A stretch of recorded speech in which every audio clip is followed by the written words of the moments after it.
Any questions? I'm not good with the free handles. You just, I guess, it's kind of how the like when we came together. You see that as a real option? No, we had, I think, 3 or 4 guys we thought could be long-term foundational pieces, and we didn't have much, to go off of. We didn't want to touch our rotation guys coming off the season. So we were, we were trying to find creative ways to kind of get there.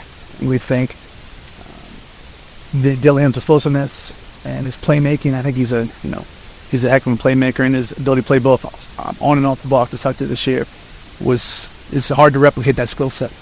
We're looking for guys who can break the paint, like to play a little bit faster, and create for themselves and others. And throughout the process, our eyes kept getting drawn to Rob. We were calling all around, see if we could get something done. We weren't too optimistic when the night started, and we were lucky enough to obtain a pick, and we get a kid that we think can really help us. Been part of a trade like that, given it's not something like for No, but you know what?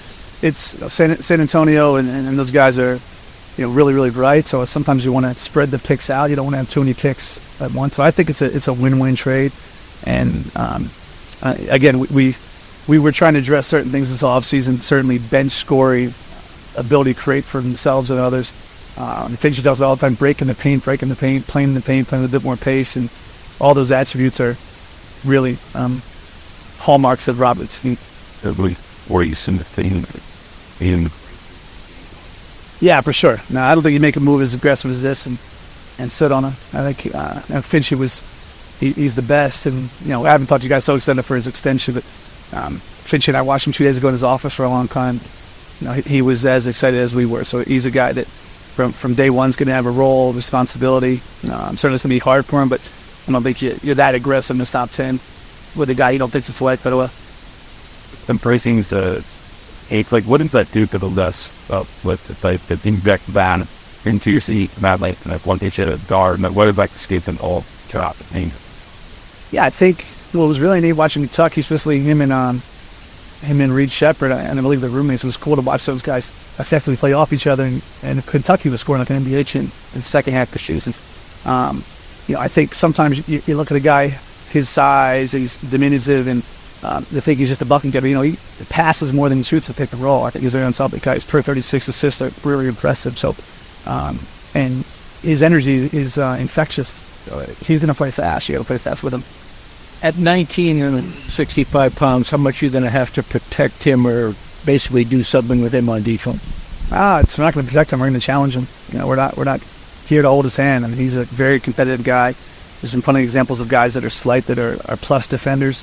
Certainly, it's not easy when you lack elite positional size, but he's unbelievably competitive guy. Everybody we talked through from high school to people grew up with him, to Kentucky to OT to Donda, competitiveness is one of his hallmarks. So we're going to challenge him. We're not going to protect him. Right. On the fight. What is he doing? Good then. Yeah, I think we're there.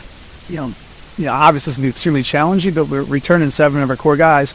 We're hopeful to bring, other core guys back. Free agency is going to start soon, but we felt we're there either way. But we challenged ourselves this offseason. How do we get more athletic? How do we have more shot creation? And the New Berlin, we didn't think we could achieve those things in the draft, sitting 27. And the way the night broke and the way the calls kind of developed, we were unbelievably excited to get a guy that we think is as talented as anybody in this draft. Yeah, he's another downhill guy, nine free throws a game. I think he's a 3-position defender. We off-court reputation is sterling. You talk to the coaches at Texas Tech, talk to the coaches at Illinois. They don't say good things, they say amazing things. Obviously, he was on the wrong end of a really unfortunate situation. And his ability to play through that, play winning basketball for a great coach of Brad Underwood, we just think he brings toughness. I think he's an unbelievably competitive guy. He's got size. He's another downhill guy, another guy that's going to play with pace. You don't take those two guys thinking how they're going to match up together. But our challenge was to try to play a little bit faster over the second unit, and I think we got 2 of the fastest, most athletic and aggressive guys in the draft. We did, yeah, we did a ton, and it was. I think it's a shame that it's even a footnote. I think it's a shame that say was acquitted, and I think it's you really dig. It's a really unfortunate thing for a kid by all accounts, and any relationship to a great kid. So oftentimes, we're the minute you're accused, it sounds guilty. Thankfully, he went the legal process. He chose to go to trial because he did nothing wrong, and I just think it's a shame he went through that, and I think it's a testament to who he is as a kid and his ability to kind of play through obvious, really tough distractions. That's what this testament of the get up, you getting out like Robert, you're getting it made. That because maybe like a perceived lack of ammo that might be required to get there. Yeah, I mean, we're approaching a different financial reality, and we really want to put our quote together. And we want to bring back our own DAG. So, and because of the Rudy trade, we're not chock full of dicks. So, we were not optimistic at all. Again, I think it's going to be a win-win trade. It's for San Antonio. They draft a great player in Castle, obviously. With Wembanyama, they can kind of spread out their pick inventory. We found a partner that maybe both timelines align. And but if you'd ask me at 6 o'clock, can we get Rob Dillon and MSC? Well, faithful. Do you think that this move can get your offense going by scoring in transition mostly? I mean, that's the easiest way to bump up a 17th or 18th ranked offense. Yeah, I think the ability to spread the floor, again, play in the paint, and I think he is a really, really unselfish player. He was able to play both on and off the ball last year. A lot of these guys, kind of with his profile, have struggled without the ball. He didn't struggle without the ball, and he's like competitiveness is something that is a hallmark of his. So, anytime you can add a shot maker that's quick, and he doesn't play like he's a $168. He's fearless at the rim. So I do think the playmaking will probably surprise a lot of people when you look at him. He's flash, he plays fast, and as a pull-up 3-point shooter. I think the playmaking is underrated. I think it's something that Binchy will really help develop, and we're so fortunate to have him learn under Mike Connelly. And you throw him into the deep end and have him be like the point guard of the second unit? Yeah, no, he's going to play. Yeah, I think he's going to play. Again, we were pretty aggressive, and we gave up a pretty valuable asset. So he's a guy that's from day one going to give him the opportunity. Obviously, it won't be.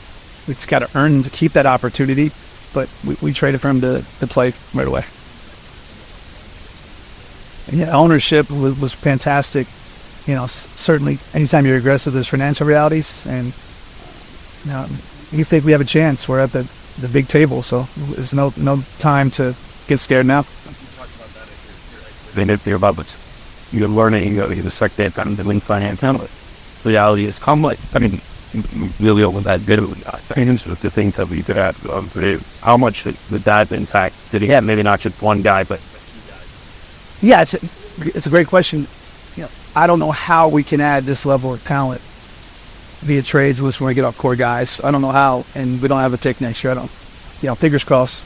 We're not going to be in 2026 a team that gets selecting top 10. So, yeah, I think we're still learning, and we don't know exactly what it looks like. It's weird right now that we don't have the second round right now. It's kind of bizarre, but I can't think of any time that you get that high without losing poor piece. And certainly it's a real asset we gave up. It can inhibit deal making moving forward, but knowing the restrictions that you start to enter when guys rightfully get paid, we just looked at it and we think, how can you get a guy that you get the backup? like what ownership we have taxis completely structured to our deal? What did I mean to get that done, and why is it valuable for you to maintain it? Yeah, I mean, there's no value, to be honest with you. It's just very happy, super excited about the season. Just we're in this unique time right now. We have everyone involved is great. Ownership throughout the whole crew has been unbelievably supportive and aggressive. But just trying to ensure that we keep this thing going and build off from last year was a super fun buy. Rob, put back up at 12. You're visiting even the guy saw this in Blackberry at one defense. He's a one. I mean, he's a one who's a bucket. But again, Coach Cal does such a great job. Last year he played with Reed Shepard, played with Wagner, played with Reeves, and I think what jumped out at us is sometimes, again, the guys who look like him at first glance tend to play selfish basketball. Oh, we're dribbled, don't make quick decisions. He's a quick decision maker, and I think his IQ is elite, and the playmaking. not just watching highlights, but really digging in the analytics. We were kind of really impressed by a guy that can balance that 15 points a game in 21 minutes, 6 assists per 36. In pick and roll, he's more apt to pass than shoot. The more we dug, the more impressed we were. When you say what they should take contact out of like what kind of what's in motivation behind why maybe extend that out further and split balls into it. Yeah, I think organizationally we strive for continuity, and this organization struggled with that forever. When you have a good thing, the keep it going. Finch and the staff have done a wonderful job. He has a bunch of guys to be head coaches. Hopefully someone smart enough to hire Micah soon. So I'm a big believer in continuity, and our ownership is very much a big believer in rewarding a job well done. So you have a core group that's committed, it's locked up. You have a great coach, great coaching staff. If you can ensure those things are in place, you can't ensure wins and losses, but you can ensure the type of people that you have working together, and I think we're all kind of tethered to the same goal. It's kind of a no-brainer. You work the success that he's had, and each year we gotten better and better. Finch is not just a great coach, he's a great guy. And you want to reward all those attributes, and then continuity. This thing on my face is Carl seen. I've finally seen the same faces for several years in a row, and I think it wasn't accidental the success we had last year. The some degree because I don't know something like that with the roster. It has a good environment for two young guys come into just like be accepted, help in the middle of the war. And we've talked again. There was a handful of guys that were really aggressive within this draft, specifically behind Mike, whom I think all of them were envious, not just of playing with Ant, but to learn behind Mike. Now Mike's, he's starting point guard, and he's such a giver. A lot of vets can struggle with being a mentor, and Mike loves it. So I couldn't think of a more conducive environment to growth than where we are right now with Finch and his staff behind Mike, next to Ant, was just getting better and better. So I think we're lucky, but I think Rob's lucky as well. Bench different. It does seem like we're going to be changing time that we go with that right with and so this kind of different waves and you dot. We were trying to create more easy opportunity. We're trying to play a bit faster. We have elite athleticism, Anthony and Jaden and Nas, and at times, and those guys have to take the challenge. So at times we play them hit too slow. Finch is a huge bonus space and pace. Getting out early, getting out often, and finding easy opportunities. And I think you're also trying to find oftentimes the diverse and skill set training, which hard is to be freaking fried. So, we want our second unit to be the best defensive second in the league. We're not going to take shortcuts or protect guys, but we do think we could get a little more athletic and create easier opportunities where the pressure to score wasn't so daunting. Thanks. And that's what it was. What kind of hard? I don't know, man. This is like weird. I don't know. We had Derek Falvey hanging with us tonight. We talked about several days draft. We had Kwesi here yesterday. We're like, tell us about these multi-day drafts. We don't know. We're excited about 37. We're excited. The flexibility potentially allows us. You got a handful of guys that have first-round grades that are still on the board, but kind of uncharted. Usually this is 2 hours later and we're all exhausted and we're working on 2 ways and it's Exhibit 10, so not really sure. No value in that, so fans will still like, I think we got to cheer anything. So is like your long-term view, like I'm here, and is there a situation where ownership plays out where you're like, no, I don't know? No, I'm here. I could have opted out, so I think that speaks. I'm very happy here. It's become home. Obviously, love the guys we work with. There's Derek right now. So it's just, there's a situation right now that there's a bit of unknown, and anytime you can kind of extend the flexibility when there's a bit of unknown, of stopping wise. But it's certainly not reflective. And I'm ecstatic to be here, and I think we're going to have as good as the year we have this year. I think it's that much better next year. Could be.